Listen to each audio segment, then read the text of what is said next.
Hello there everyone, it's me again, Loxyman, and I'm here to showcase some of the first-party elementary apps again. After seeing what Switchboard could do for you, and that I admit that it was a pretty quick ride, maybe too quick. In this case we're going to go with a couple of the important parts of the system, which are the graphical file manager, which is already open here. It's called Pantheon Files. And we're going to go as well to see the Pantheon Terminal, the terminal app. We already have the Pantheon files open, therefore we're going to start with it. In this case, you have the function to you have a pretty standard configuration, and you have the possibility to access your tabs, your folders directly, your standard folders like music, pictures, videos, downloads, and the like. You also have a trash can, that is a place where so that your stuff is not directly suppressed if you push delete, but if you press delete, but it's sent here. And if you want, you can trash it here. If you can kill it here, or you can restore it, just like your standard trash from Windows. You also can mount and unmount drives fairly easily. This is my disk. This is my SSD. I like to call my disks like women for some reason. It's just my behavior of mine. And well, this is mounted here, and it's obviously easy to unmount here. You can also do the same for thumb drives. This one has been recently formatted because I'm going to use it later, but let's see what we have here. Yep, it's by default it is not mounted, which you saw if you saw my USB indicator review. It's not auto mounted, which I prefer, in fact. But once you mount it here, it's pretty simple to use, and once you are done with, you simply click it here and extract your thumb drive. Aside of that, there's the possibility to connect to the Windows workspaces, for example, or to connect to a network file server. You can do so through different ways through different protocols: Secure Shell, FTP, HTTPS, AFP, whatever you fancy. Of course, it's not going to be as featureful as, for example, FileZilla, but for a blogger's, for example, for a blogger's needs of media management, probably FileZilla is exaggerated, and they could benefit from simply accessing their media folder, say for videos or images and the like. They can benefit from simply having the same file manager as they always use, instead of having to be downloading FileZilla and the whole jazz. Well, so out of that, let's see what else we have here. Okay, you have here the three views, which are the very same as the music app, namely the grid view, the list view, and the columns view.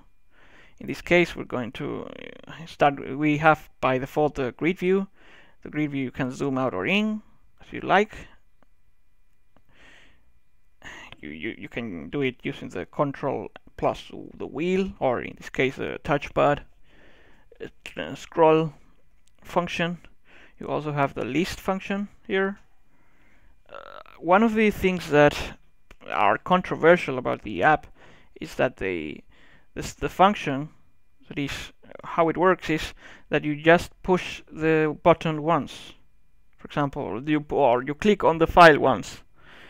Unlike most other file managers, where clicking once selects the file and clicking twice executes or opens the file.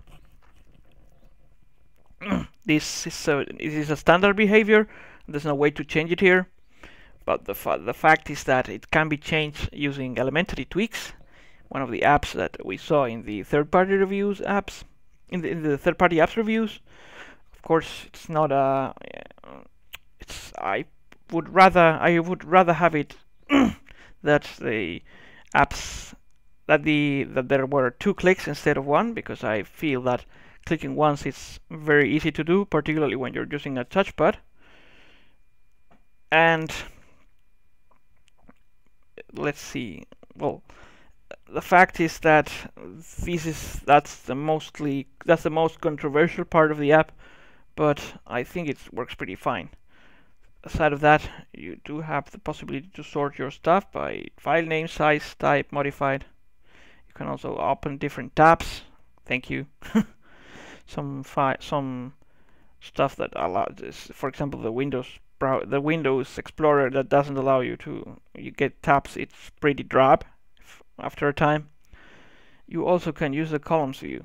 The columns view is nice in that the more it gets columns that are expanded according to the hierarchy of the folders. Let's see what I mean. Here you have the folder, the original folder, and then you have the daughter folder if you want. This daughter folder can create a folder here. We can even create it here, well, a title folder, and then the contents of the folder are shown here. So you have a lot of information of the folder, the original folder, and the different daughter folders, and you don't lose, so that you can see lots of information at the same time. This is an efficient use of space. In this case, you can even expand it horizontally. My computer has a very low-res monitor. I feel that in the 21st century, these 1366 that times 76068 pixels is not going to cut it. Well, that's my complaint. We can simply move it to trash because we're not going to do anything with it, and I'm going to empty the trash. But as you can see, the column view is good to see lots of, when you have a very nested folder structure. It allows you to see lots of folders at the same time and their contents, and it's a very efficient use of space, unlike other less efficient ways. Here you have even a tab history, which you can in which you can, for example, reopen old tabs or clear the history of closed tabs in case you don't need it. Aside of that, that's mostly what files can do for you. And here you have the terminal. The terminal is also tabbed. You can see here, for example, you can, and that's a nice thing here. Can, for example, start a thing here. I'm starting an update. Shouldn't be so quick. It should go quick. And look what happens when it's over. Once it's over, it will show me a little confirmation mark so that I can start working here. Let's see when it's over. It showed me the app. It can even appear in the, as you saw in the Switchboard app, you can even make it notify you at a system-wide level. That is, you're doing something else entirely in another window, and it would show you the app. Let's see if we can reproduce that behavior. See here. Let's do something else entirely. Could go to Reddit, for example. Yes, look at my Reddit. I'm a Redditor. Mama, no hands. Do I look like a Redditor to you? Yep, I do. So my Reddit. Let's see. And here you see when the task was finished, it showed it as a system-wide notification. I must admit that I love that feature, particularly when you're doing things like huge ass installations that take a lot of time, or huge downloads, and the fact that you can be notified of the download of the finished process, and you can get to your terminal again, is a pretty nice thing for me. Aside of that, there's also the typical stuff that you expecting in a terminal.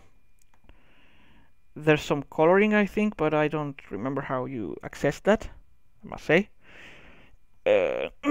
But aside of that, I have always felt that the terminals in Windows are in Linux are great. This is no exception. For example, you can simply copy and paste stuff very easily. It's not like the hellacious way that you have to deal with this in Windows. That's terrible. And you know the typical thing. I feel that even if we are talking about Elementary, which is an app, which is a distribution which is sold mostly as a simple, lightweight thing, I think the fact that having a good terminal at your disposal is great. Even if you're a new user or someone who doesn't really use your terminal very often, the terminal is quicker. That's something undeniable. Regardless of your level of expertise, the terminal is quicker at doing things than a graphical interface. Therefore, but the problem is that it's a very strict thing. It's a very strict mistress, as in it requires a very specific syntax in order to do stuff. So, but once you have some idea of what you're doing in the app, in the terminal, then doing stuff is way quicker and way more efficient than wasting your time in the GUI for certain things, of course.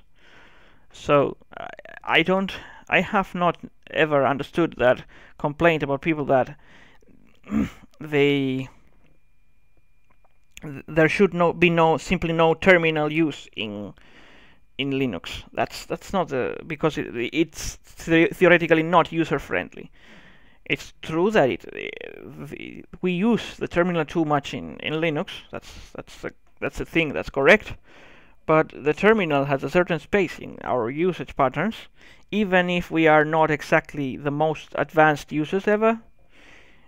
You should be able to handle a terminal, because it makes after spending a couple of days with a computer, you realize that it's quicker for doing things. Anyways, rant over. And that's mostly what the terminal can offer to you. There are more functions that people can highlight. For me, it's mostly what I have seen.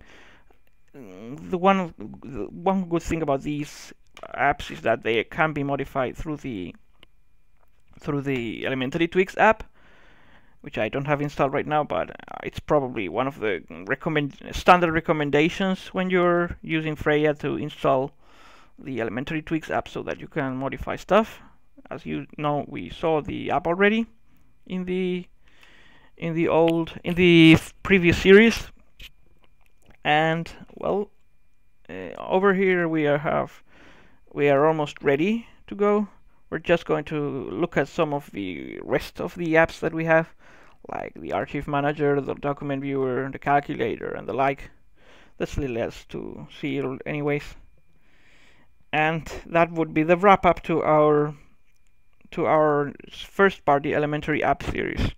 Thank you again for watching, and have a great day.